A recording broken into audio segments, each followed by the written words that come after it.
વડગામના ધારાસભ્ય જિગ્નેશ મેવાણી ફરી બનાસકાંઠા પોલીસ પર બગડ્યા છે અને જે દારૂ પકડાવાની ઘટના પાટણમાંથી સામે આવી છે તેને લઈને તેમણે કેટલાક સ્ફોટક સવાલ ઉઠાવતા શું કહ્યું વિગતે વાત કરીએ।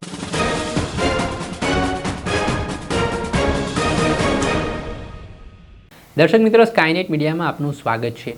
વડગામના ધારાસભ્ય જિગ્નેશ મેવાણી અવારનવાર પોતાના આક્રમક અંદાજના કારણે ચર્ચામાં રહેતા હોય છે। કાયદો અને વ્યવસ્થાની સ્થિતિ સામે તેઓ સવાલ ઉઠાવતા હોય છે ને જે રીતે લોકલ ક્રાઇમ બ્રાન્ચ પાટણ દ્વારા એક દારૂ ભરેલો ટ્રક પકડવામાં આવ્યો ને આ ટ્રક ગુજરાત સુધી કેવી રીતે પહોંચ્યો તેને લઈને જિગ્નેશ મેવાણીએ સવાલ ઉઠાવવાની શરૂઆત કરી છે। તેમણે કહ્યું છે કે ગુજરાતમાં બનાસકાંઠા બોર્ડર લાગે છે અને આ બોર્ડરમાંથી આટલો મોટો ટ્રક પસાર થઈ જાય અને પાટણ એલસીબી આ ટ્રકને ઝડપી લે ત્યારે તેમણે પોલીસની કામગીરી સામે સણસણતા સવાલો કર્યા છે, ગંભીર આક્ષેપો લગાવ્યા છે અને 15મી ઓગસ્ટે તેમણે શું ચેતવણી આપી તે સાંભળો। મિત્રો, પૈસાની હવસ અને ભૂખ એ નેતાઓ અને અધિકારીઓને કેટલા બેશરમ અને નિર્લજ્જ બનાવી દેતા હોય છે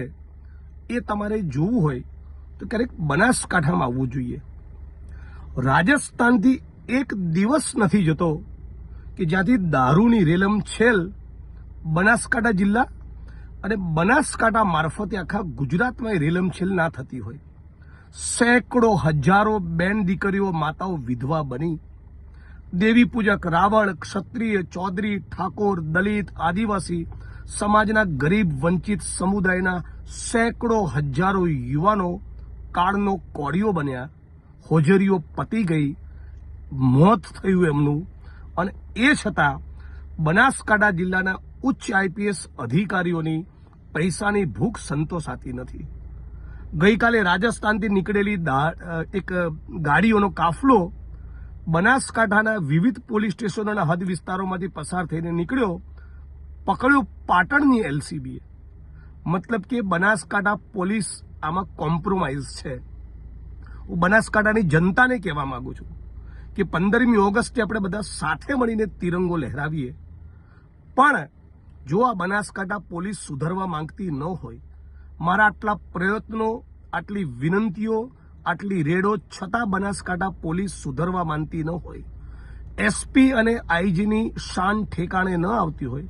તો આપણે મોટી સંખ્યામાં 15મી ઓગસ્ટે જ્યાં કલેક્ટર શ્રી બનાસકાંઠા એ તિરંગો લહેરાવાના છે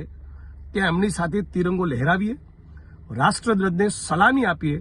પણ પોતાના તાલુકાના પોતાના ગામમાં ક્યાં ક્યાં દારૂના અડ્ડા ચાલે છે એ જાહેર મંચ ઉપર એની ચિઠ્ઠી આપવા બધાએ સાથે મળીને 15મી ઓગસ્ટે બરાબર 9 વાગે આપણે પહોંચવું જોઈએ। અલ્ટિમેટમ બનાસકાંઠા પોલીસને આપું છું,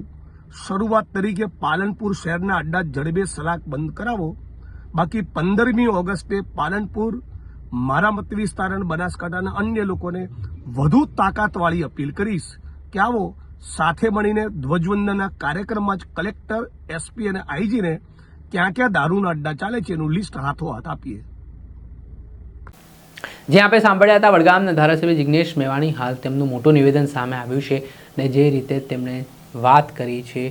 પોલીસની કામગીરી સામે તેમણે જે સવાલ ઉઠાવ્યા છે અને તેમણે આગામી દિવસોમાં મામલે જિલ્લા કલેક્ટરનો પણ જવાબ માંગવામાં આવશે તેવી ચીમકી ઉચ્ચારતા હવે રાજકારણ ગરમાયું છે। દર્શક મિત્રો, આવા જ વિડીયો જોવા માટે સ્કાયનેટ મીડિયા જોતા રહો, લાઇક કરો અને વધુમાં વધુ